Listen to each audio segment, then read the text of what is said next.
born in America, you born into trauma. Okay? And so we have all the trauma, but the way that the healing happens, that happened to me and is happening with me, right?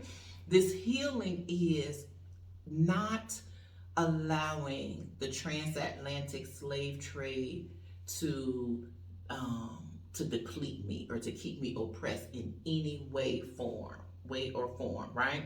And so what I mean by that is when we talk about the transatlantic slave trade, we talk about it as if we were on the boat. Like we were just there on the boat, okay?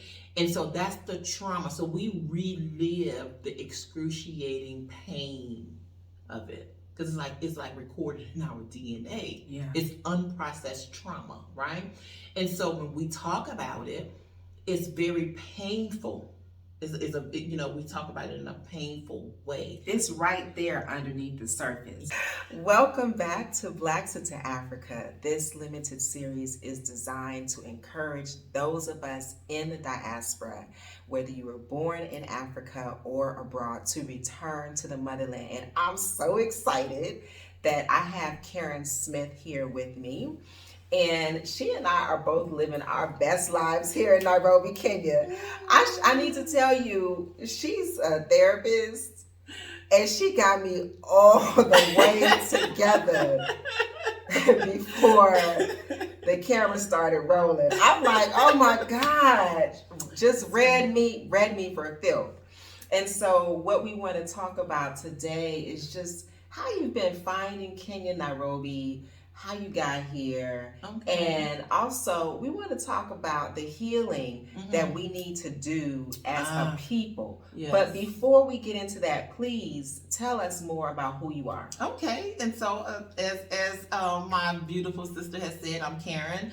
I am a therapist, a life coach, and spiritual coach. I do have an online therapy practice, and so having an online therapy practice, right, is what led me basically to Kenya. So I know there's with the pandemic, there's so many things that has transpired. We have lost a lot of lives and that sort of thing. So my heart goes out to the people who have lost lives and all of that. But COVID also dropped a couple of blessings and nuggets, right? And so in the States, I had a brick and mortar office. And when the pandemic hit, I had to close my office. And I cried for about maybe 20 seconds when I realized that was my opportunity to move to Africa. And so when the pandemic hit, I had to take all of my clients, move all of them online because they couldn't come into the office. And that was my opportunity to pack my bags and head here to the continent. So, and that's how I wind up in Kenya. Coming to Africa has always been a dream, always been a goal. I went to South Africa in 2016, and I knew I would come back. I knew eventually that I would move here. However, I thought that I would have to have a group practice first. I had this long plan, right? I had like a 5-year plan to come to Africa. Well, when COVID hit, it moved up my plan by 5 years. COVID hit March 2020, March 2020, and I was here by November 2020. That's fast. That's really fast. I think that's really magical that coming to Africa was always your plan. Why was it your plan? You know, like so many African Americans, we have a connection to Africa. When we are born in America, we're taught at a very young age that we come from Africa, right? And so there's this inner connection that I've always just kind of long for when it comes to the continent. There's so many things that is happening in the U.S. You know, we're all born with this void. It's like, okay, yes, I'm an American and I'm born in America, but something is missing because you never quite feel like you are a part of, like it's really your country per se, right? And so we're taught that, our ancestors come from Africa. So we're born with that void of wanting to connect back to home. And so Africa, it was a part of me, wanting to feel that void, right? That's home. That's where the ancestors come from, right? And so I did the African ancestry test, and my maternal line goes up to Nigeria. Oh wow. Yeah. Which ethnic group? Yoruba and Fulani. Yeah. Okay. Yeah.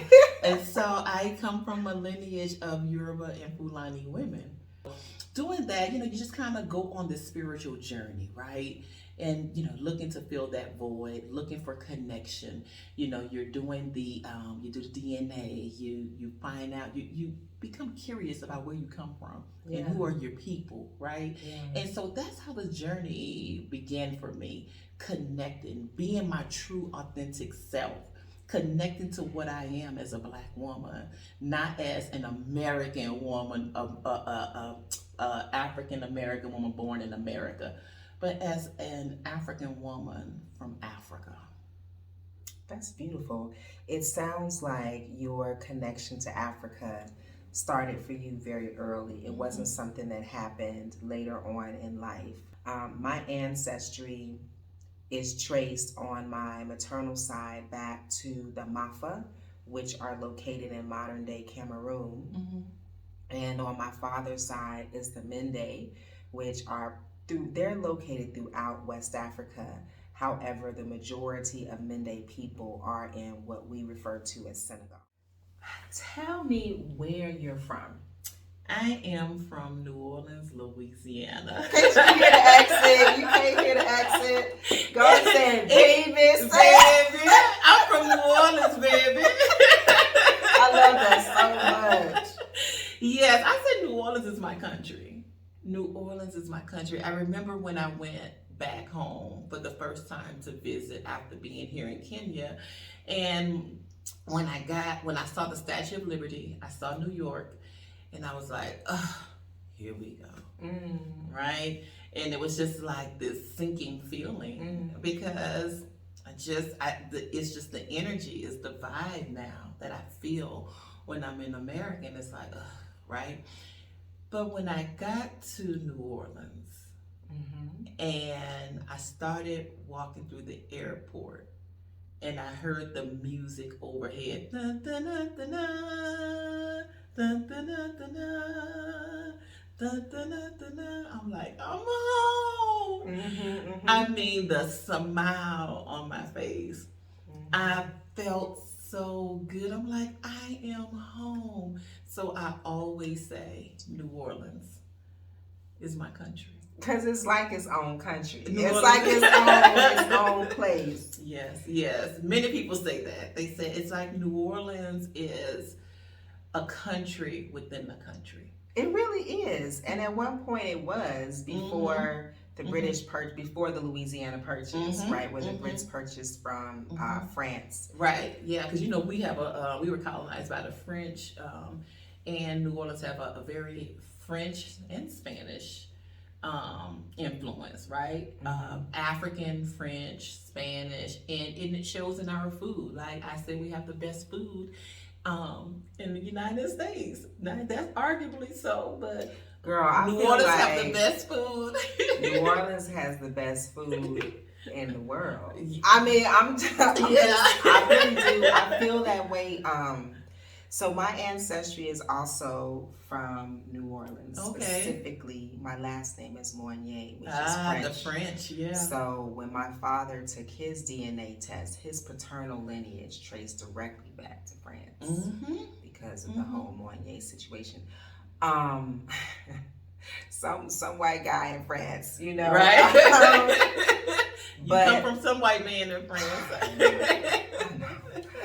But I went to New Orleans for the first time as an adult, like so many African Americans. Whenever I would ask my grandparents about where they came from, because all of them are from the South, different states, they would tell me the past is best left in the past. Mm. But my grandfather, my paternal grandfather, was so different in how he dressed and what he looked like.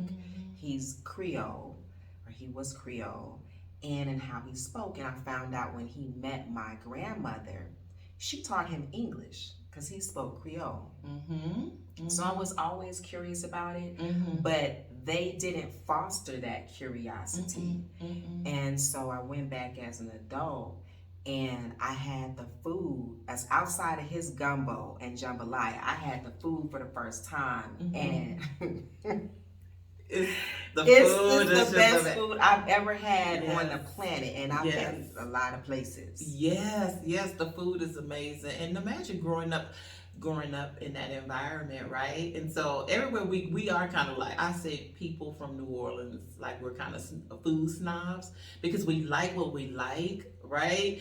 And so when we go to other places, and the seasonings is not quite like how we like it, right? When you are born in New Orleans, you're born into the Mardi Gras scene. Like 3 years old, you're marching in parades at 3 years old. Like, I don't know too many women from New Orleans that haven't been on dance teams. That's why I love to dance. Now, I want to go back to something. When I asked my grandfather why he left, he was like, I left for freedom. I was tired of white folks. Yeah, the South. He was 24 when he left, part of the Great Black Migration in the 40s. He rode on the back of his uncle's motorcycle all the way from New Orleans to the Chicago area. And the little bit that he did tell me about his experience was, the segregation, having to get off the sidewalk for a white person, not being able to look white people in the eye, the extreme colorism. He happened to be a darker Creole, and so there were, do they call them Geechee, is that correct? Geechee, I think, is like North Carolina, South Carolina. So they Creole, they're Creole in I New remember Orleans. him telling me he was Geechee or something, but I could be wrong. But I just remember him telling me, like, there were places that his lighter skinned cousins could go that he could not go. That's true. And he was sick of that shit. Yeah. So and also there's someone much younger, because obviously my grandfather was born in the late 20s. There's a younger woman that I know from New Orleans, and she was like, the colorism in New Orleans almost killed her. And I thought that was just such a deep statement.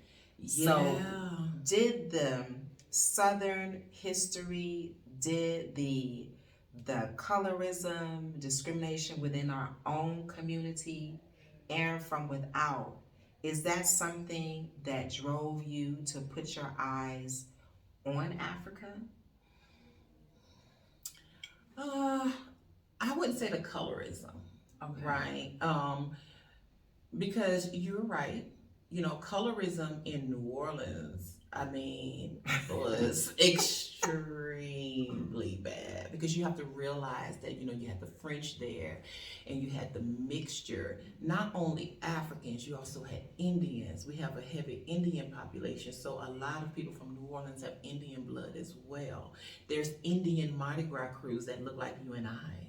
So when you say Indian, you mean Indigenous Americans? Indigenous Americans, yes. But they still use, and I'm saying Indian, I know it's not acceptable to a lot of people, but in New Orleans, like, they still use the term, we're going to see the Indians, and so the Indians there refer to themselves as Indians, right? So I know the politically correct term is Native Americans, right? But in that culture, they still use that same term, because they're like, you have the Choctaws and and those groups, right? And so so back to your question, the colorism, like, even in my own family, like, I had a grandmother who was a colorist. My grandmother was dark as my South, black, just very dark, but she favored the lighter her lighter children and her lighter grandchildren over the darker ones, right? And so but they were conditioned that way because you had so much mixing. And so the slave masters, what did they do? Because if you are light African American, you're closer to white. And so in order to cause division, it was to make the white one or the lighter ones feel like they were more special or smarter than the darker ones. So that's how they kept us divided. That's how they kept us divided, with slavery, period. You had the house, Negroes, and then you had the field Negroes, right? And the ones who work in the field, the darker you were, those. But it's even deeper than that because, like you were talking about, the free blacks. Mm-hmm. So you probably with my family, there was a lot of admixture, right? Mm-hmm. But there was that contract, right? So you had these mulatto, right? Yeah. These mulattas that were groomed for French gentrymen. Mm-hmm. And there was a contract that once they reached a certain age, they would be the mistress, they would be taken care of, their offspring would be taken care of. Mm-hmm. However, that mistress could have a sister who was not selected, or could have a cousin who also was mulatta but was not favored, and their lives would be drastically different. Mm-hmm. So it wasn't even just about having European ancestry. It was also about being one of the chosen ones. One of the chosen ones. That being more proximate to whiteness, not just through your genealogy, but also through social and economic proximity. Absolutely. And there was so much of that, in New Orleans. Like my great grandmother, she passed. She was a madam. What does that mean? Okay. So the madam is not the prostitute. The madam is they're over the prostitutes. Oh, she was a madam. Okay.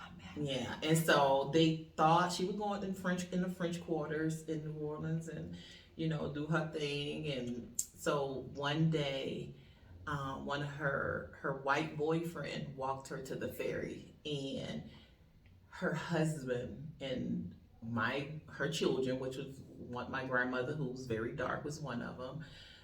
The white man saw her family meeting her, and he realized that she was black. And that was the end of her career as a madam. Yeah. So there's a lot of that, in New Orleans. But anyway, so the colorism. Wait, let me stop. Because if I'm confused, I know they're confused. Okay. You're saying that your grandmother was a madam. Great grandmother. Your great grandmother. Mm-hmm. A madam is basically someone who runs a brothel. Yes. Okay, so that's what she did, but she was passing. She was passing for white. Your great grandmother. Mm-hmm. So she had this white boyfriend, mm-hmm. and one day the white boyfriend saw her with her actual family, and he saw these little black kids in real life, and that's when he. Look, we could talk about this forever, mm-hmm. because I was told that my grandmother, who's not from New Orleans, she's from Kentucky, mm-hmm. my paternal grandmother, mm-hmm. she could definitely pass. Yeah. If not for this hair, she kept her hair straight for real. Mm-hmm. Mm-hmm. Let me dismiss that. Okay. Yeah, she always kept her hair bone straight, but I was mm-hmm. told that she had a sibling who mm-hmm. passed, and I've mm-hmm. never met this person. Mm-hmm. He just disappeared into the whiteness. He just disappeared into wow. the whiteness. But back to the Yeah. colorism, I had she would be an aunt by marriage, a great aunt by marriage, mm-hmm. Mm-hmm. who could not stand the sight of me. She was from New Orleans. And all these people, like our relatives on that side, most of them are really fair skinned, and they have like green or hazel eyes. Some of them Yes. have blonde hair. Mm-hmm. And I'm the darkest one on that side of the mm-hmm. family. Mm-hmm. She could not stand the sight of me, to the Yeah. point of where when we would go to LA to visit these people, because the Great Black Migration, you had a lot of people from New Orleans leave and go to Los Angeles, yes, and Texas. Yes, so did my family. Yeah. So when we would go to visit these families in South LA, I had to wait outside on the porch. I wasn't even welcome in the house because I was just her looking at me would make her sick. Wow. I was a child. Yes. Oh, yeah. My mom would tell me this story when I was a baby, a newborn. My dad was very dark. My mom is a little lighter. She's probably a little lighter than you. But my dad was very, very dark. And his sister was very, very light because his mom had a lot of Native American blood, right? And so when my aunt came to see me for the first time, she prayed. She was praying, please don't let her be dark. Please don't let her be dark. And then, you lighter when you're a baby, right? But it was, please don't let her be dark, right? And so my mom would tell me that story, So that's how, but when you're born into that environment, I think I had a mama that really, like, she kind of protected us in a sense, right? Because she knew her mother, like, we knew we weren't our grandmother. I knew I wasn't my grandmother's favorite. And that's my mother's mother, because we were dark, like, but we didn't care because we thought she was mean anyway. Like, we didn't care. So we were raised where we had enough nurture where we didn't care if our grandmother, didn't favor. We knew she favored the lighter grandchildren, but we didn't care, right? And so I think it depends on how you were raised. I have a lot of earth and fire energy. I'm a Virgo, Leo, Sagittarius, right? And so I have a lot of earth and fire. So my fire is like, I don't care what you think of me. I march to the beat of my own drum. So colorism never really did, affect me. And so. What about the politics of the South? The politics of the South, I grew up in the 80s, right? So it's not like, it wasn't like in the 60s, right? We were that generation. We were that generation that transitioned. Like, we are the generation that typed on typewriters and was introduced to computers in the classroom at the same time. Jesus, not the typewriter. Yes, we're that generation. Yes, we were. I think I was on a typewriter too. Yeah, yes. I forgot. Yes. That's how I learned to type, on a typewriter. Yeah. Yeah. So we did. Of course, no one was openly calling us, the N-word or anything like that. In my experience, right? So New Orleans is a little different. When it comes to racism, yes, there is racism in New Orleans, but what makes it different, like around Mardi Gras, everybody just come together, black, white. Yeah, it's a party, so we come together to party regardless of the race, but you do have racism there, right? We do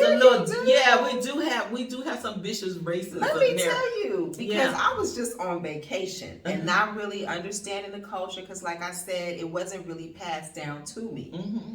And I remember going into, what is that? Was it a Cajun? It was a Cajun. Oh, Cajun seafood. It was like a Cajun little hole in the wall restaurant where they had a Zydeco band. Which Zydeco is like music indigenous to New Orleans. It doesn't really get much outside of that region. And we were invited in, and one of the band members wanted to dance with me, and I did. And the place was full of white people, Cajuns, I'm presuming. And they were so mad at me, the way they looked at me. And the guy kept saying, don't worry about them. Don't worry about them. You're welcome here. And this was in the early 2000s. Then I had a boutique at the time. So I found this cute little boutique. And the woman who owned it, she was a white woman. And she said, I can tell you're not from here. And I was like, really? How? Is it my accent? She was like, no, you look me in my eyes when you talk to me. Really? Oh, yes. Wow. And then we went on a swamp tour. What year was that? Look, we went on on a swamp tour because I was like, I ain't never been on no swamp. Let's go on a swamp tour. We saw alligators or whatever. And long story short, one of the places that we're in a boat, one of the places we went past, it was like a house that was barely holding on the side of this swamp. Yeah. And it said, "Nigga, go home," and spray paint on the house. Mm-hmm. And the tour guide, who was a young white guy, he was like, "I'm so sorry. I'm sorry." I was like, "Where are we?" So that was the last time. So yeah, so there is race. I mean, there's racism all over America. Yes, America, there is. Right? But that's not what led you to Africa. Well, the injustice. Let me tell you what led me to Africa. America is just no longer was conducive for me. Like I just grew to become unhappy with everything. Wow. Tajre. It's everything. The system, the social injustices. Watching our people still get killed on television by police officers, right? And this was happening even when Obama was in his second term, right? We had, the first, what they say, African American president, right? And we're watching black men get killed by police officers. That's disheartening. I don't like the microaggressions that takes place in the workplace, right? No, I don't like the racism. The racism, that's the other thing. I don't feel like I have to prove myself as a woman of African descent. I don't have to try to sit at your table to eat. I have my own table. I don't care about fitting in to what you say I should be. I am who I am as an African woman, right?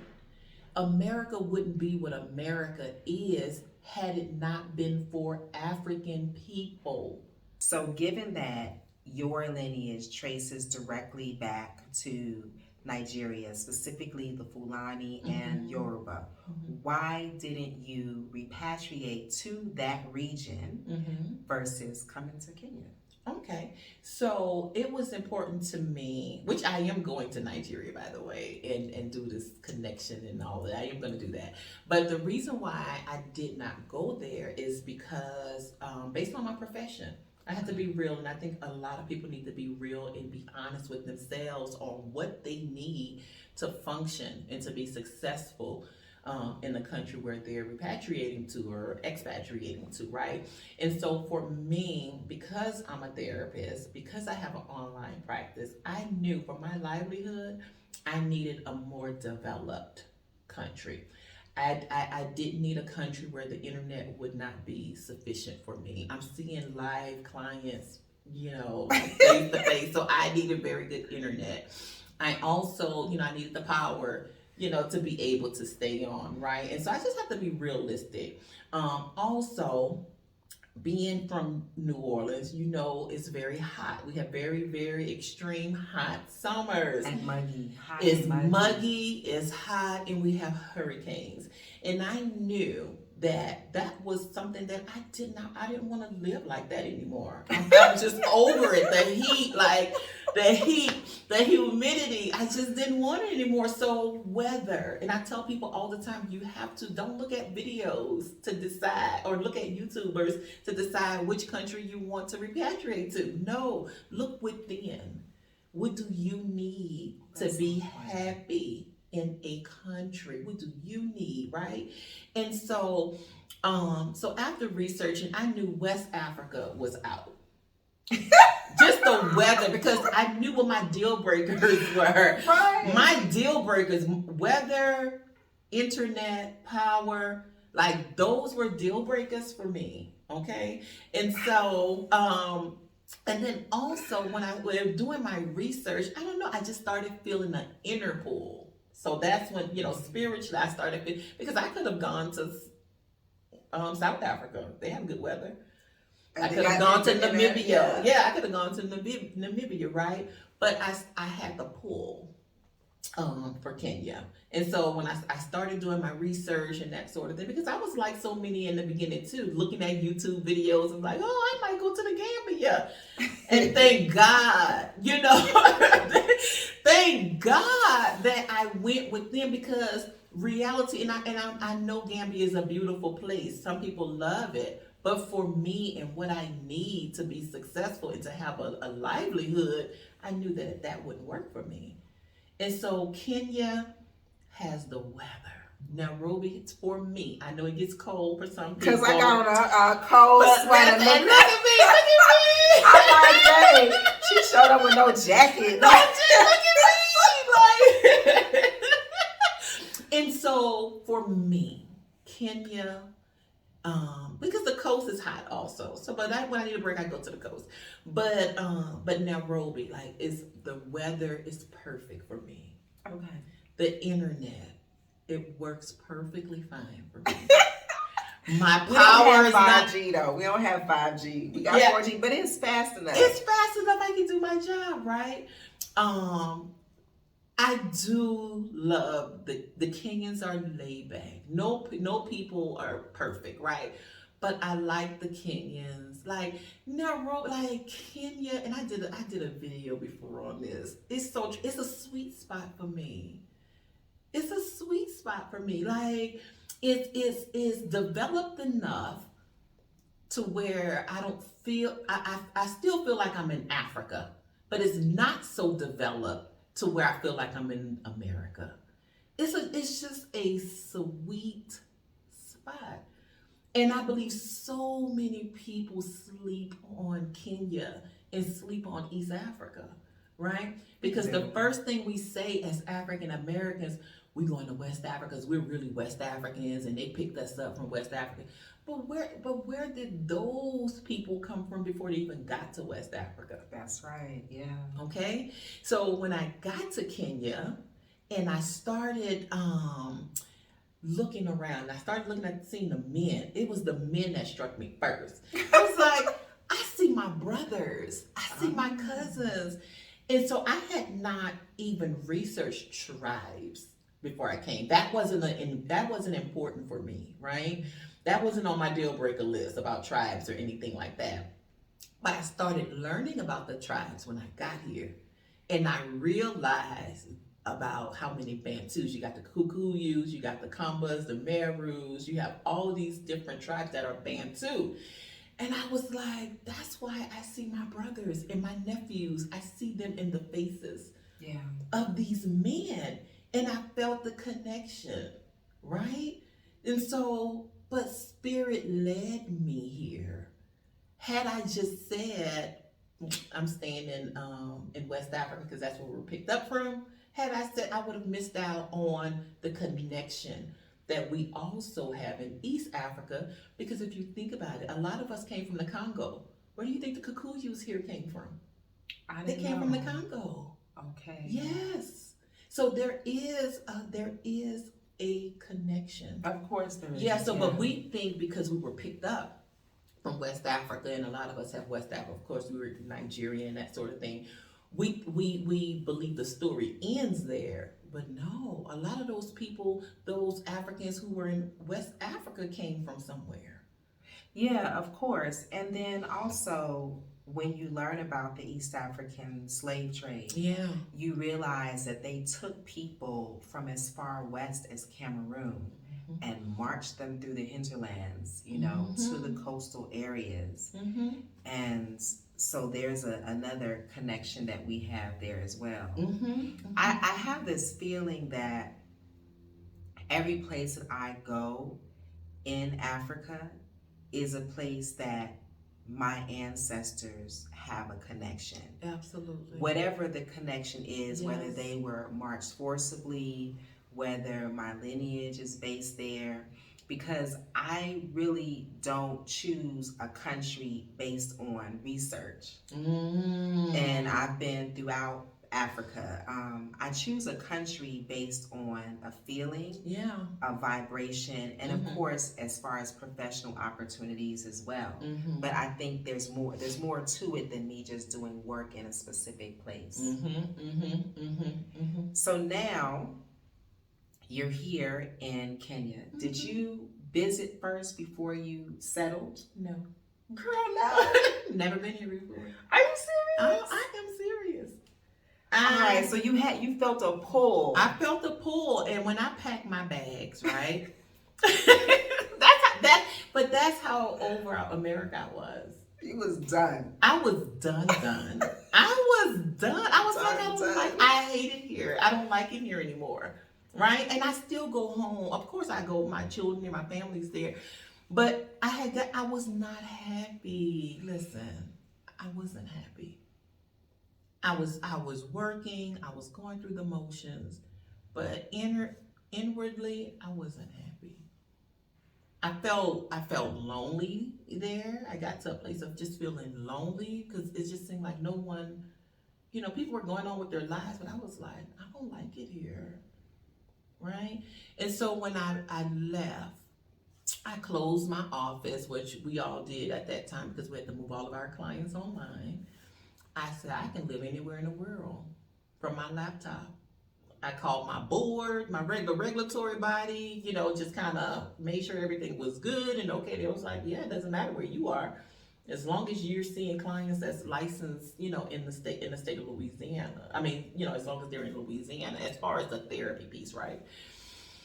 And so when I left, I had a made up mind.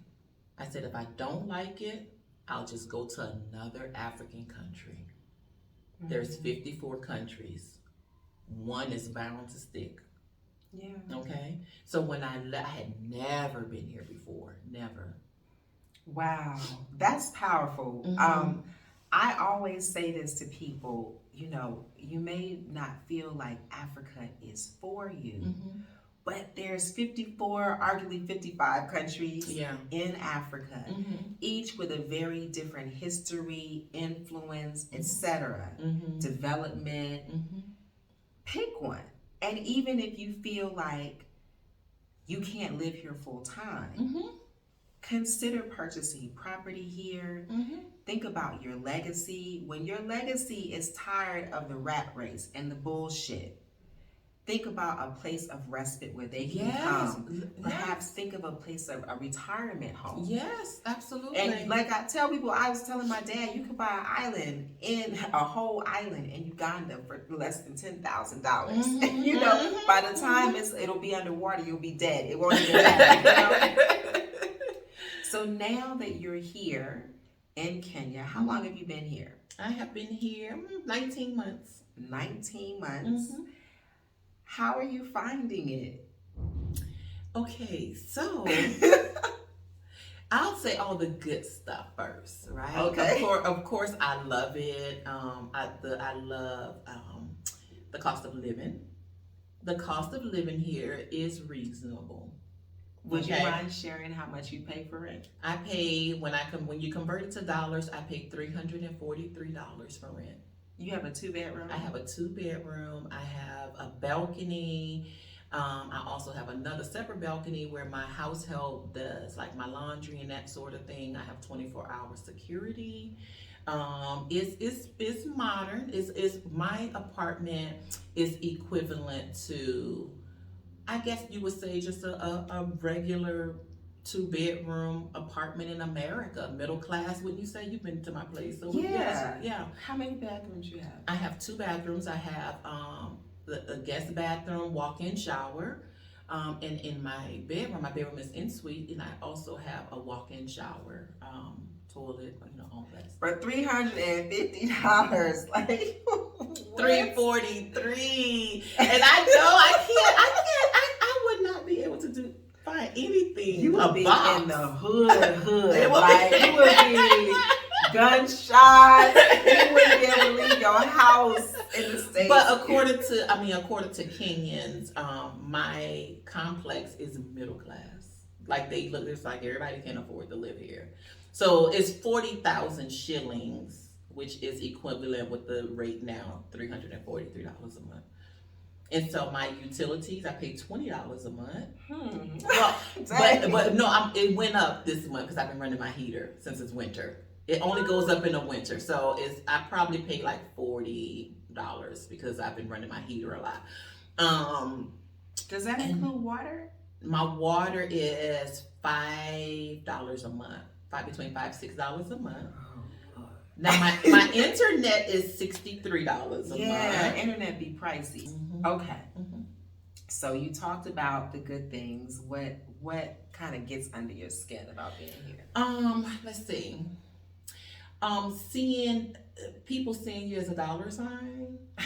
Like, because once first of all, they don't know that we're American, right? We can't drop. We are American. We can't not drop. We know we're African American, but we are American. So once we open our mouth and they realize that we're American, it automatically reads, they have money and I'm going to get it. I'm going to get what they have, right? And so that's annoying, when people just see you as a dollar sign, because we come here and we are expecting, we're going to be with our brothers and sisters. We are about to connect with our brothers and sisters on the continent. It's going to be this, right? And then when you get here, you realize that no, they see you as a foreigner. They don't understand your history. They don't know anything about, the transatlantic slave trade. Some people know, but for the most part, they don't know. And so that's a little, that's frustrating.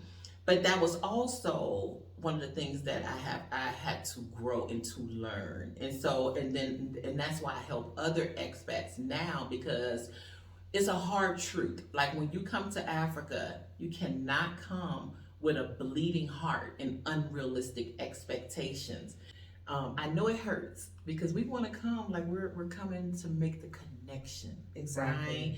And so, but we think that time froze because we're born in America. We know that we're from Africa. And so because we have a void of connecting to home, and we were born having that void, whether we realize it or not, we think that time froze after the last ship departed.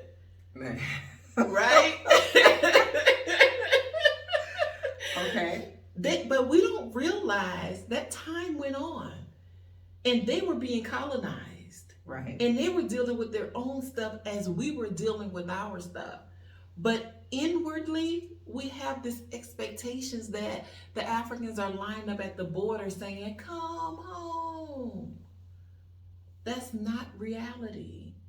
In West Africa, you do get that a lot. Mm-hmm. I went to school in West Africa,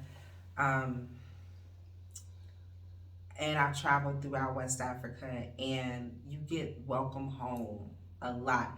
A lot of that is also commercial driven. It's economically driven to get closer to you, but some of it is legit. And I will say that I had a brother welcome me home in Rwanda, and that was the welcome that I didn't even know I needed. Okay. But I hear you with that, because we don't realize that colonization happened and it's a real thing. And just like we're trying to get over racial PTSD, whether they recognize it or not, they trying to get over, what would you call it, colonized PTSD? Colonization, or racist, because they were colonized by white people, right? So you can call it racial PSD, and or it's trauma, still white people racial here for generations. Yeah. And also you've got the Indian influence as well, which is a complicated history, very problematic in some ways. However, the average Kenyan will say, I don't come into contact with white people on a regular basis. But that doesn't mean that they don't dictate that presence. These governing bodies don't dictate they're how you scenes. live your life. Yeah. And so going back to what you were saying about West Africa, and you get the, welcome home, sister, and it feels so good. Welcome home, sister. Welcome home, brother. But do they also say, no, you're my brother, you're my sister, you pay Ghanaian prices only? Do they say that? Do not get me started. Okay. So, right. So, a lot of it, yes, they are sincere, but true sincerity is welcome home. You pay Ghanaian prices. That's, yeah. Welcome You home. my people. You are my people, right? So, so I'm saying when we come back, we're hoping that they identify us as the same people, and that's not true. However, you know, when you talk to Africans that have been abroad for a while, they'll say the same thing. Like, I have to speak in a certain dialect to get a certain price.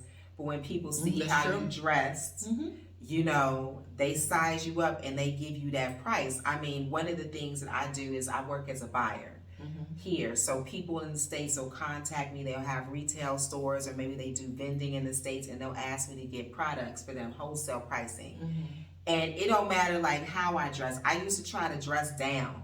It really don't matter. They size me up and they'll add a few hundred shillings on.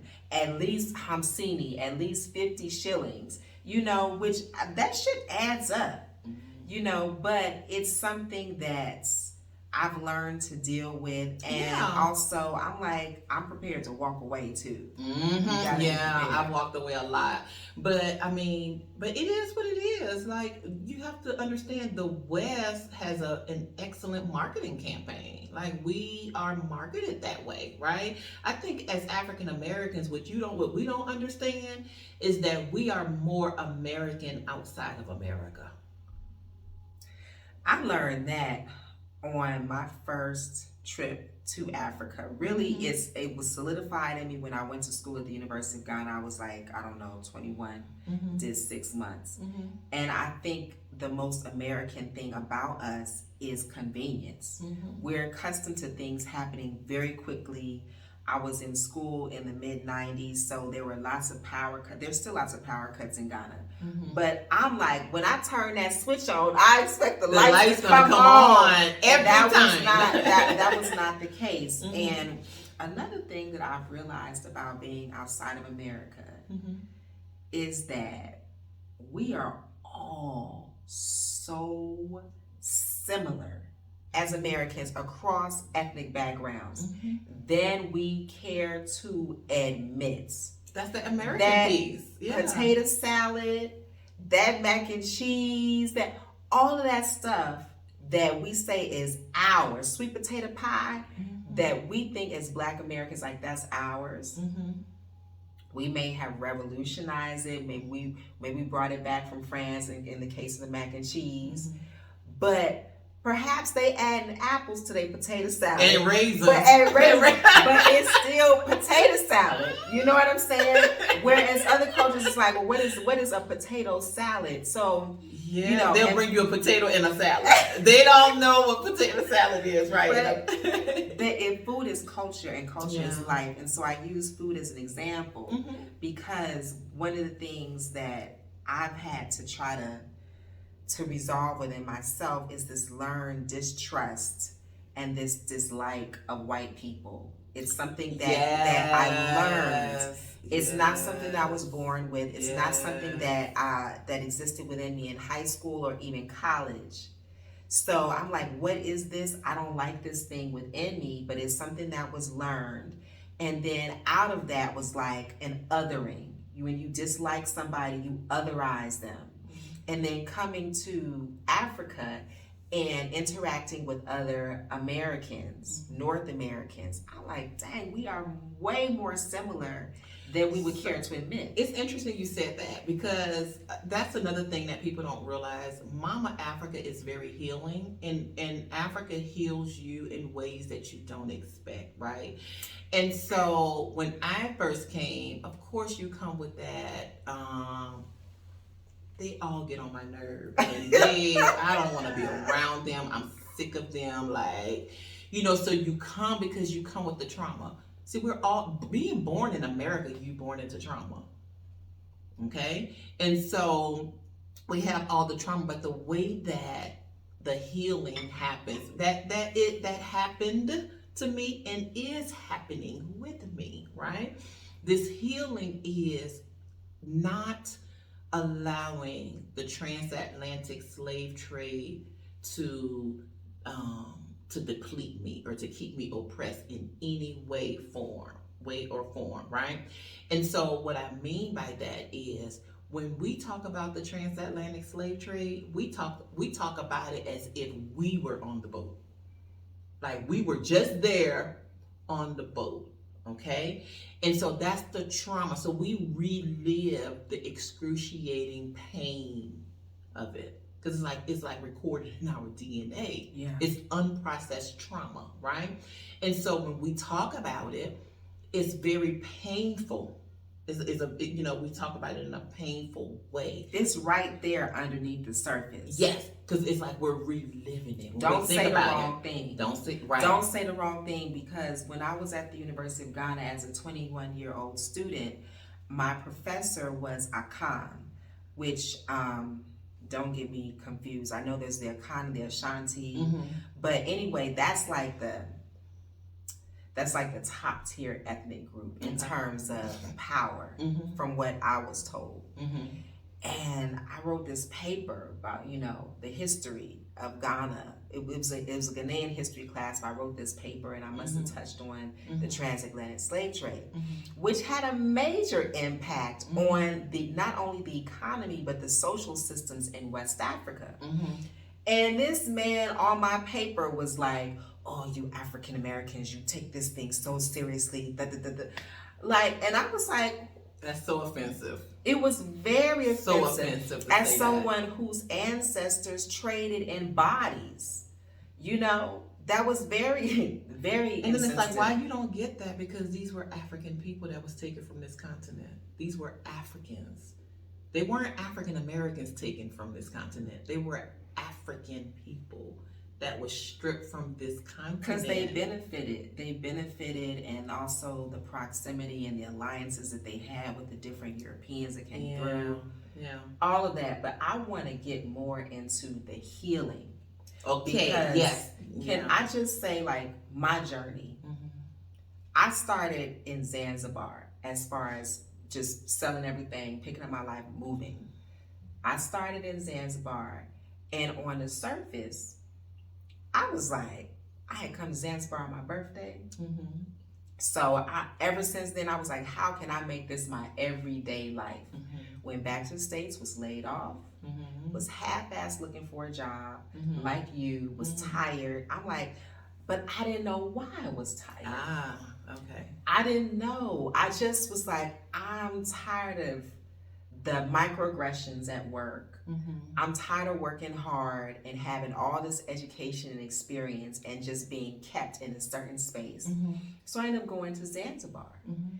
And it wasn't until someone asked me, was it racism that propelled you to leave the country? My first response was no. Zanzibar is beautiful and it's island vibes, it's tropical. Then I stopped the camera and I thought deeper. And I was like, you know what? That's exactly what led me here, because had I been given the opportunity to self-actualize and thrive professionally and personally, I would still be in the States right now.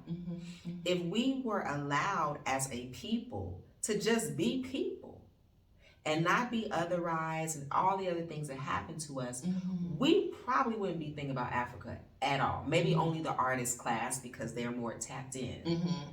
But because we haven't been given an opportunity to self-actualize in mass, I think that's what has our eyes on Africa and Mexico and China, wherever else Black people are going. Because we don't feel at home in this place. We don't. But it's interesting that you say that, because you said, oh, we're born with this void. But everybody don't feel that void. Some people might say, well, Karen, you crazy. Because I don't feel that way. America's my home. Africa is not my home. I ain't African. We met those people, right? But let's go deep into that, though. Like, because people also suppress their pain. Sometimes anger. Because when people say, when you hear African Americans say, I'm not African, I'm not going over there, because they sold us. That's pain. Yeah. That's pain. That's trauma, right? Okay. And so most of the people who say, I'm not going to Africa, I'm not going over there, I'm not African, I'm not from there, it's the pain that says that. Where does this pain originate from? Again, it goes back to being in spaces where you're rejected, rejection, feeling rejected, feeling not being a part of, fighting just to prove that you're relevant, that you can exist. that you can I mean, exist. like, Yeah. how many places? I mean, I grew up on the West Coast, which statewide, California has 6% Black people, which is a really low number, really low percentage. I'm accustomed to walking into spaces, whether it's an art gallery, a classroom, a store, a restaurant even, and everybody looking up at me and like, what are you doing here? And somebody said to me, well, maybe they're looking at you like that because you're beautiful. There's a difference in between they're trying to see if I'm safe. What kind of Black person is she? Is she a good Black? You know what I mean? Is she a ghetto Black? Oh, she must know somebody. Who does she know? Like, it's all of this be going on in their head. Trauma. That's traumatizing, though, to be in the space like that. Day in and day out. We live it like day in and day out. Okay, let's just say you walk in a bank and there's 2 white tellers and 1 Black teller, and you're standing in the line. Okay, what's the first thing you say in your mind? I hope I get that Black teller. I hope I get the Black teller. Do you know that's not normal? No, I didn't know that was normal. Right. We stand in line. These are day-to-day little traumas that show up with us. I hope I get the Black teller. Why? Why you hope you get the Black teller? And when you go deep into that, you're going into the trauma, the rejection, the pain, being in a place where you don't feel like it's home, right? Go ahead. But those are just the microaggressions.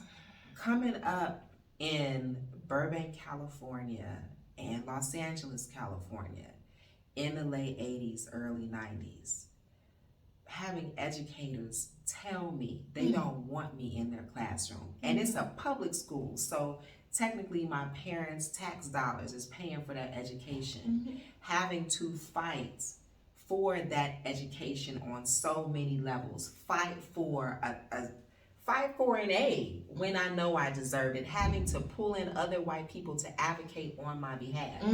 Those are the microaggressions that I grew up with. Being on the track team and going to the women's locker room and niggers and wetbacks go home, spray painted on the door.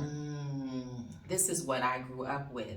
And this is the shit that I carry with me to this day. And so I moved to Uganda and I ended up renting a room in this white American woman's home. And I thought we was gonna be best of buds because we was from the same state, the same part of the state, both former athletes. And because she played basketball, I felt like she was familiar with the culture. The way that relationship ended is she didn't trust me to have my own key to the place. And she basically physically accosted me. And it's a long story.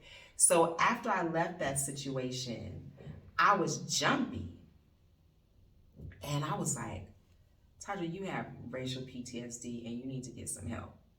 So I was looking for a therapist in Uganda.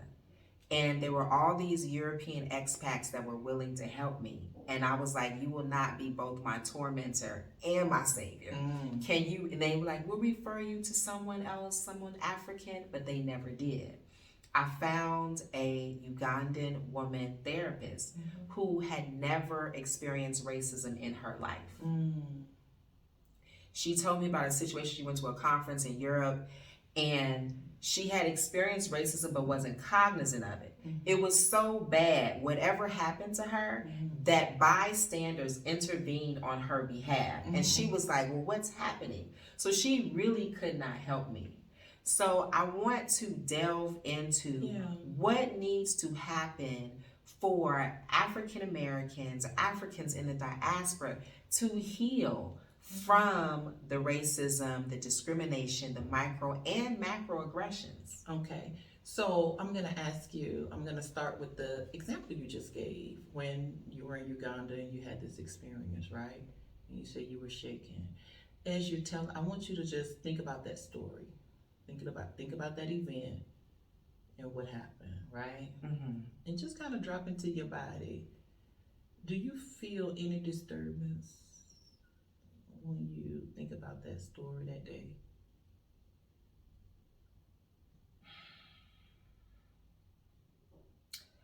My rational mind says it's over. Okay, I want you to drop into your body. My body is like, that was fucked up. Okay, so that was fucked up. What's the feeling of that was fucked up? Where do you feel that in your body? My heart center and my gut. You feel it in your heart center and your gut. The trauma is still there. It's unprocessed trauma. Okay? And so one of the things, I work with trauma clients, and I use, one of the interventions I use is EMDR. And I'll tell you a little bit. EMDR is basically using bilateral stimulation to process your trauma. What does it stand for? Okay, it stands for eye movement, reprocessing, desensitization.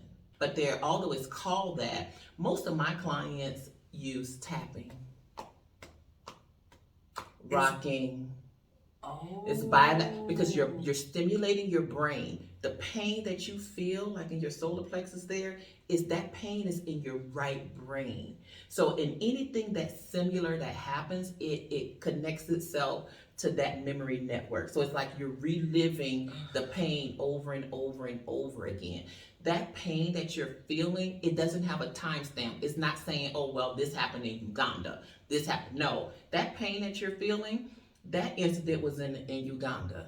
If you felt that same thing, let's just say when you were in college, that experience is being attached to that pain, right? Because it doesn't timestamp it. So you're carrying around this pain in your body. And the reason why Black people carry this pain around so much is because we don't like to deal with feelings. So we shove it and we suppress. So we never process our trauma. Because we suppress. I don't have time to deal with that. I got to keep it moving. I have children to feed. I don't have time to cry about stuff. So we suppress it, but what we don't realize that we're doing is we're just carrying and nurturing our trauma. So when you go back to even some of our indigenous practices, we were talking about New Orleans earlier, right? When there's funerals, even in Africa, in West Africa, when there's funerals, what's happening? After the funeral, we're dancing, rocking back. That's bilateral stimulation. That kind of helps you get through. And we're the word is not hollering. Yes, wailing. We're also wailing. That's getting it out. There's scream therapy where people just they lock you in a room. You just screaming That's another form of therapy, right? And so with EMDR, so if I were to take you to process that pain, and I'm taking you using bilateral stimulation, and we're processing that, what's happening is the pain is coming out of your body. It's coming from your right brain, and now it's going into your left brain. So now that story becomes a memory. It's something that you can talk about, but you're not feeling that in your solar plexus. You're not feeling the excruciating pain of it, but it's a story that you now tell. Okay, so when you look at us as a whole, one of the things I was saying earlier, as African people, how we live the transatlantic slave trade as if it just happened, because we carry the pain of it in our body, right?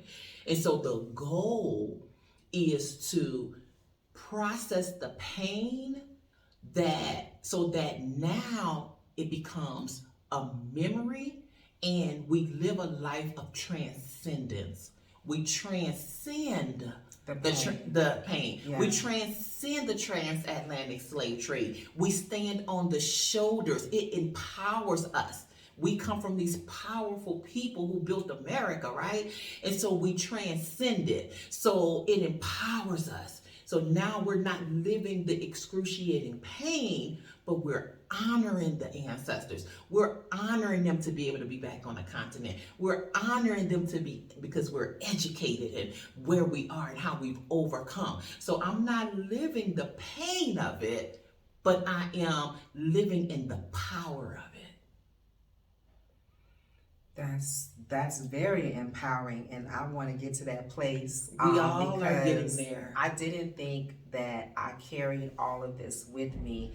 I want to go back to bilateral stimulation. Break that down. What does that mean? Okay, so bilateral stimulation is you're using your left brain and your right brain to process. So it's that it's like a rhythm of your left brain, right brain. So how does the tapping come in? Right, left, right brain, left brain, right brain. You still each side, the tapping, the rocking. Yeah. Let's go back in our culture. Yeah, the old mothers in the church. Yeah, in the church. Like this. Oh Lord, right? Yeah. And we're rocking. This is something that we have always done as African people. When a baby cries, we tap, we rock, right? Babies are soothed when we rock, right? That's bilateral stimulation. Right? And so you don't everybody just do bilateral stimulation. You have to identify targets. So once, and therapists know how to do this. You have to identify the targets. You have to make sure that you're on target with your processing, right? And it goes deep. Like sometimes you're going all the way back to childhood. Yeah. Because you got to get to the first memory. Yeah. And so bilateral stimulation, right brain, left brain, right brain, left brain, right brain, right. And you're reliving that trauma, and so now it's processing over to your left brain. You want it to process to your left brain and not carry the pain in your body, because pain and trauma, we carry it in our body, and especially Black women. That's why I love. It seems easy. It's easier said than done. That's why you need to be with a therapist when you're for trauma. Life coaches, you don't go to life coaches for trauma. And I'm a life coach. I'm a therapist and life coach, but you don't go to life coaches for trauma, because you have to know how to process this. So some women that come and do this, and this stuff start coming up. This is a lot of stuff. They can lose. It's not that you're gonna lose your mind, but it's almost like it's screaming, it's emotional, right? It's because it's all of that stuff that's just been bottled up, and we carry it. And so what happens when we keep it bottled up? We develop depression, we develop anxiety, we develop stress, we develop worry. Some people have borderline personality disorder, all because you have stuffed all that pain from when you were a child. And that pain also affects you. It's in your subconscious. You don't realize it. It affects all of your decisions. It affects how you function in relationships, how you perceive the world, how you see people. Are you mistrusting of everybody, right? And so it's trauma. So in my practice, I have been moving more towards. That's all I want to do. It's called somatic healing, when you're dealing with mind and body, right? It's not necessarily talk, because someone can come to me and they may say, I experienced this trauma. I don't want to really talk about it. I don't want to talk about this trauma, Karen, but I do want to get past it. I'll say, well, let's give it a name. Let's name this trauma. And how are you feeling? It can be trauma A. When was another time you felt that way? Let's name that trauma. That's trauma B. When there's another time, because you're dealing with the body. So you don't even have to I don't even have to come to you and lay my whole life on the carpet for you to heal me, is what you're saying. No, I don't. And this is for people who don't recognize the metaphysics, the mind, body, spirit. Mm-hmm. We know for a fact that African Americans' telomeres are significantly shorter than white Americans. Mm-hmm. And it's because of the trauma that we endure while we're incubating. Mm-hmm. You know, you are gifted and trained in a number of different modalities. Mm-hmm. Can you list them? Okay, so cognitive behavior therapy. So cognitive behavior therapy is just basically changing how you think. Okay, how you process things. So let's just say you say, okay, I know this person, she doesn't like me. I'll use something that's simple, right? And she doesn't like me. That's a thought. And the feeling that I have is I have some sadness because she doesn't like me. And because I have some sadness, when I see her, I'm rude to her because I know she doesn't like me. Okay? So you have a thought, yes, that's attached to your feelings, and your feelings is attached to how you react. So everything starts with a thought. So in cognitive behavior therapy, it would be, so how do you know she doesn't like you? Mm-hmm. What is the evidence that you have that she doesn't like you? Well, because I just saw how she looked at me one day, and my mama used to look at me like that. That's how shit gets started. Yes. So now we're going into your head because that's not evidence that she doesn't like you. Did she say she didn't like you? So that's another thing that Black women do. Now, all of us do it, right? But I'm talking about Black women. But we make so many assumptions. Based on a moment when that person could have had a bad day, a bad week. And so we call that irrational thinking. So we're trying to replace we want to start replacing these irrational thoughts with more realistic and true thoughts. So that's like kind of cognitive behavior therapy. Also, solution focused therapy. So people come to me, they may have a problem, right? And so if you come to me with a problem, so now we need to find a resolution. And so there's steps, to take for you to get to your resolution. What's the outcome? What do you want? Right? And so now I'm developing plans, and we're doing this together. So what's the small step you can take this week to get here? Right? So this is solution focused therapy. Is that what right? we did? Because I've come to Karen. I've had a couple of sessions with you. She's helped me formally and informally navigate solution romantic situations. Mm-hmm. So it was solution focused. Since she said it, usually I would not say anything. Okay. But it's solution focused and life coaching. So this is a thing, but people don't realize a therapist uses life coaching as an intervention. Like you don't want to use one prescription for everybody. It depends on what the person is presenting with. So some of it can be a little eclectic. That's also a form. Client-centered therapy. I have some, let me go back to eclectic. Like it could be a little mixed of all of them. It could be a mix of different ones. Incorporate spirituality. Yes, so I was getting ready to get to that. So okay. It could be spirituality that can be included in it. Because if you have a person that comes, like I see EFI readers, Christians, Muslims, Hebrew Israelites, people who's just new on their spiritual path, right? And so when those clients come, the treatment plan or the intervention is based upon who they are, right? And so, sometimes I may pull a card, and then sometimes it may be I'm not a tarot reader, but I may have an oracle deck and pull a card, right? In a therapy session. Do you see what I'm saying? or someone that's into crystals, or or whatever the case may be. Okay, so this week, as you're journaling, you may want to you have your rose quartz there. Do you see what I'm saying? And so I always say I'm not your mama's therapy, because I can't be put in a box. So I can relate to everybody, because I have practiced different spiritual systems or become aware. I would never say, I'm a Christian and that's it. I'm a Buddhist and that's it. I'm not created that way. It took me a while to evolve into this, right?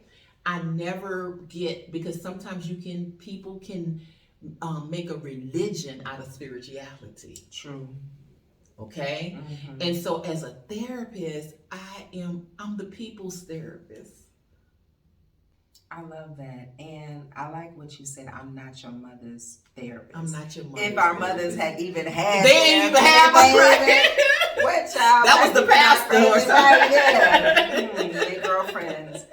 However, I love your story. We're not gonna, because we can talk about your path in religion to spirituality. Yes. So you, that's like a myself, whole nother story. Yeah. You like myself were brought up in the Christian church, and eventually kind of just followed your intuition. Talk to us a little bit about that journey. Yes. So I am, I'm glad you asked me that, because I don't get to tell the story a lot. So I am an ordained minister in a Christian church. I was baptized at 9 years old. But what's strange is my mother was not a church woman. Yes. So it was someone in our neighborhood that took us to church, and you get baptized and all of those things. So by the time I was 12, you do teenage stuff, you stray off. But when I turned 21, okay, I got back into the church, and there's another story behind that, but for the sake of time. So I got back into church, and I went hard. Like for, I know, a whole decade. When I went hard, I'm a Virgo, so Virgo's like, when we go, we're gonna go, right? And so for a whole decade, I didn't listen to any secular music, I didn't drink, I didn't do any, it's just cold turkey. I think the whole 90s, I kind of miss, I think I just kind of the whole 90s. And so, and then on that journey, I was over several ministries, and then I became a minister, and I preached, and I did all of those things, right? And so one day I was sitting in the pulpit, and I had a female pastor, which is progressive in the black church. So the pastor was preaching, and I was sitting there, and I was like, there's more to it than this. After 10 years, that's what you felt? It was more than that. I think it had been about 15 years at that time that I had been in church. I said, there's more to it than this. I said, there's more to, the programs and the conferences and the praise teams, and the praise teams say, stand up, clap your hands, give God some praise. You can do better than that, touch your neighbor, all this stuff, right? I was like, and so tears just started rolling down my face. And I said, God, I don't care if I'm on one side of the street and everybody else is on the other. I'll be by myself as long as I know you're with me. And about maybe 6 months after that, I was living in Tennessee at the time. I lost my job. And so I wound up moving back to New Orleans. And I still didn't quite get it, because I kept trying to find a church. I'm like, I'm a minister, I'm a preacher. You're supposed to have a church. You need your spiritual covering, right? Still trying to do that. But I was just being pulled. And even when I was in church, I was spiritual. So in church, we were I was, involved in laying on the hands, casting out demons, doing all of these things. It's spiritual work, right? And so, speaking in tongues and all those things, speaking in tongues, that's a form of chanting. Right? I never really thought of it like laying that. on the hands, Reiki. Right? And so just so when I moved back home, I was lonely. It became a lonely journey, because it was like, can't fit in any church anymore. And so you have to understand, when I was preaching, I was a very very authoritative. This is the Lord, right? And so it was when I went on this journey, I started reading other books. Even when I was still in Tennessee, I read books like The New Earth, right? Eckhart Tolle. The Power of Now. I started becoming more attractive to a lot of the Buddhist principles, right? And so, but everything that I was reading, it would take me back to the scripture. And it gave me a deeper understanding of even the scripture. And so when you researching and you're trying to like figure out where you're supposed to be, when you come out, you have these Hebrew Israelites and these black conscious people that say, you're stupid. You following the white man's God. You doing that. And so a person that's trying to be on the new, just trying to figure things out, it's like, ooh, it's like, I don't serve a white man God. My church never taught me that Jesus was white. Oh. Do you see what I'm saying? I've never been to a church and I was taught that Jesus was white. Actually, it showed the church, my last church that I was a part of, talked about Jesus being a liberation. It was liberation theology, like Jesus being a liberator, right? And so I'm seeing all these people talking about the white man God and you doing da. And so that was an immediate turn off for me. This black consciousness, because I saw them as ignorant, because they don't know church. See, I know church life in and out, from the pulpit to being in the pew, the backgrounds of it. I know church life. So me transitioning out, they sounded foolish to me. So my pull wasn't a black conscious thing. It was spiritual. See, I see God as spiritual, right? And even to this day, and people may not understand this, but I would never denounce Christianity. I'm never going to do it. So there's a healing that needs to happen for all people, specifically in this context, people of African descent. And those of us in the diaspora, whether it's the global north, whether it's racial PTSD, Africans here on the continent, the colonized mindset. And so I wanted you to talk about what your experience has been dealing with this colonized mind and how everything that is rooted in Africa has been demonized. It's a demon, right? It's all like these waist beads I got on, witchcraft. Right. Everything witchcraft. Yeah. How have you found your footing? How do you relate to people with that mindset?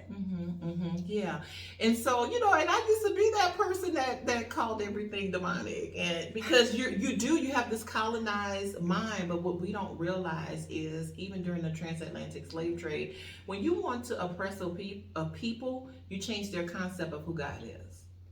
Okay? And that's where it started for us. Even in Ghana, you had missionaries that there was a church on top of those dungeons, and they were anointing those Africans as they were enslaving them.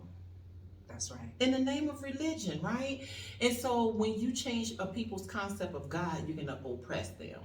And so it's about going back, even the very Bible that they used to oppress us with, we interpret it how somebody tell you to interpret it. But all of our answers are there also, right?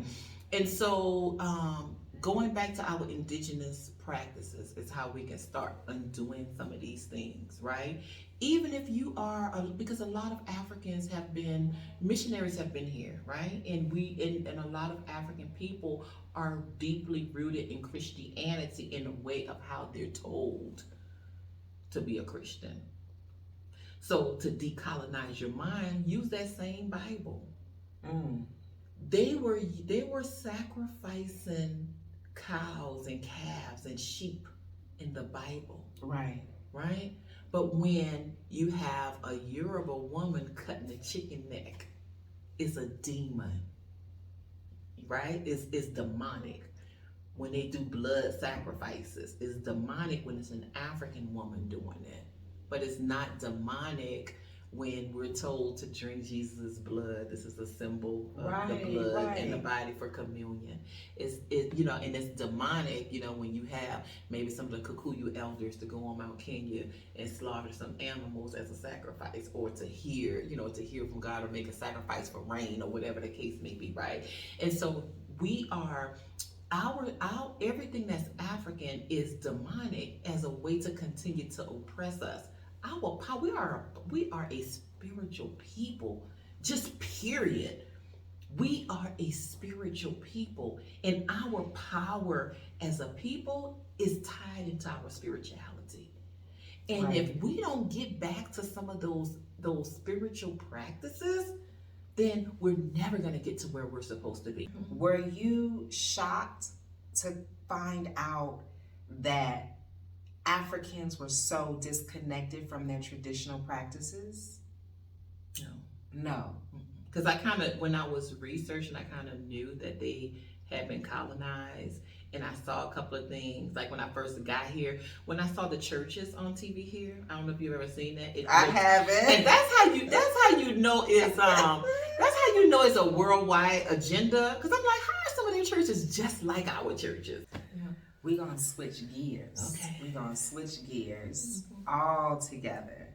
You and I are both here in Kenya, post-divorce. You actually have children. You have 2 adult children, 2 girls. And we are 45 plus. I'm 51. 51. I will be 49 this year.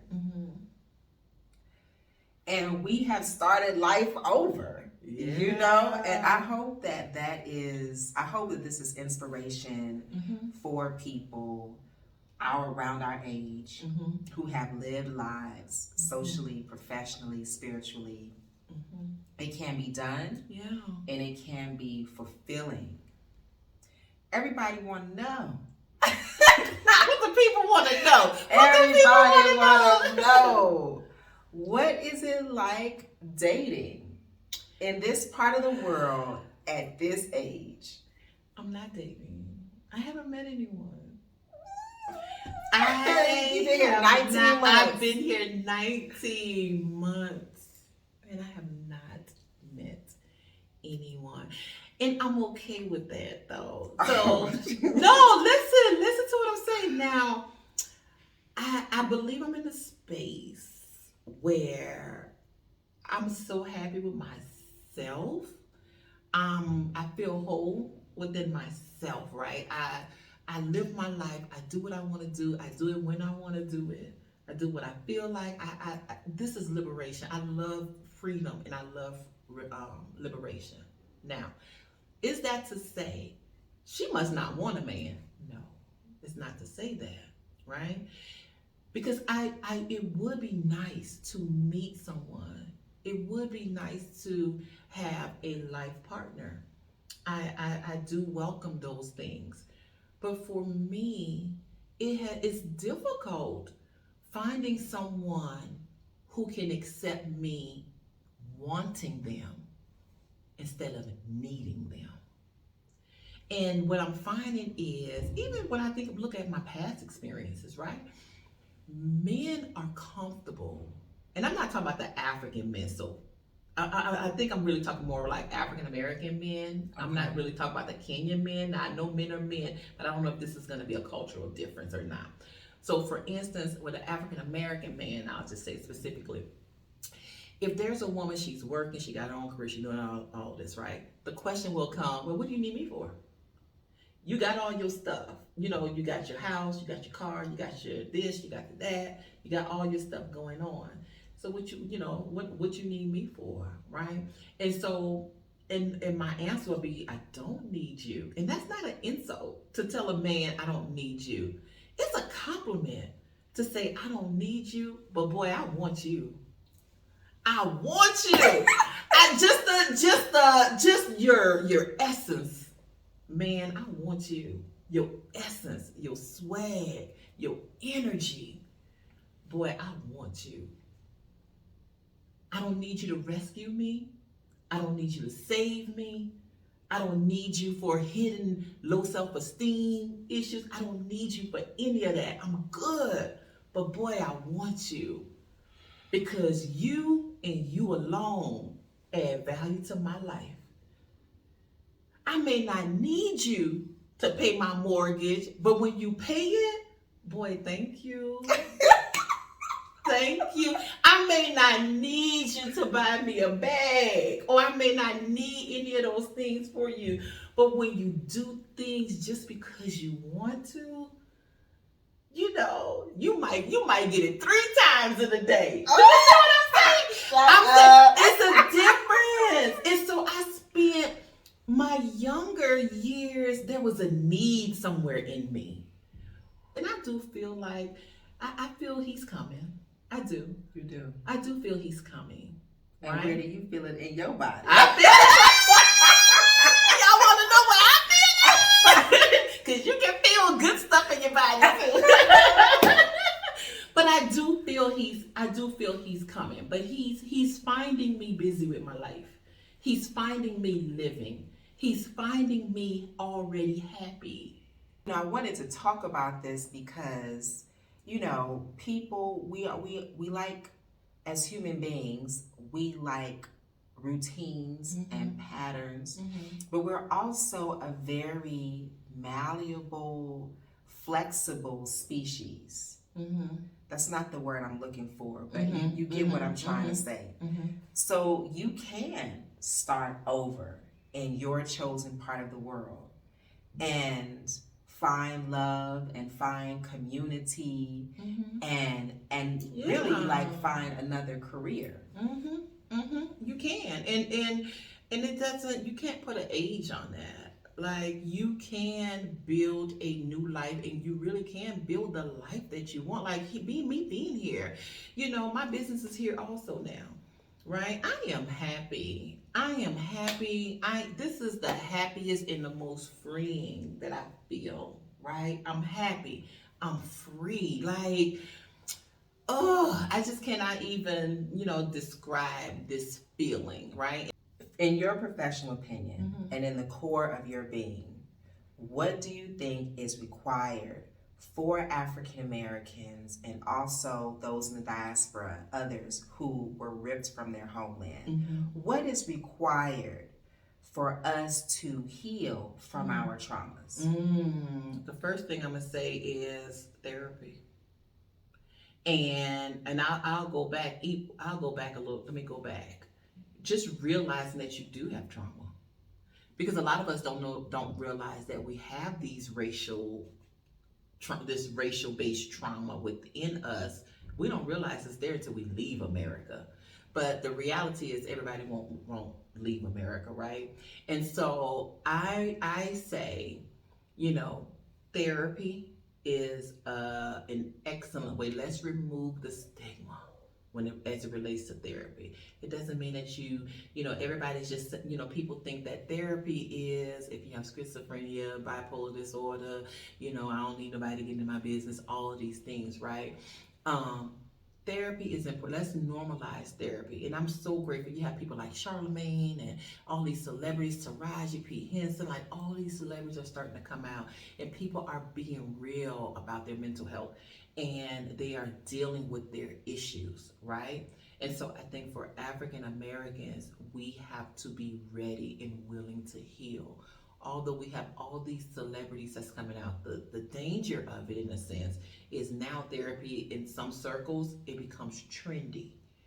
And so when people come, and I've seen this, people come and it's just like, well, I just need you really to help give me new ways to nurture my pain. Right? New ways to nurture it. Because some people, some of us are so comfortable with living with the pain and the trauma.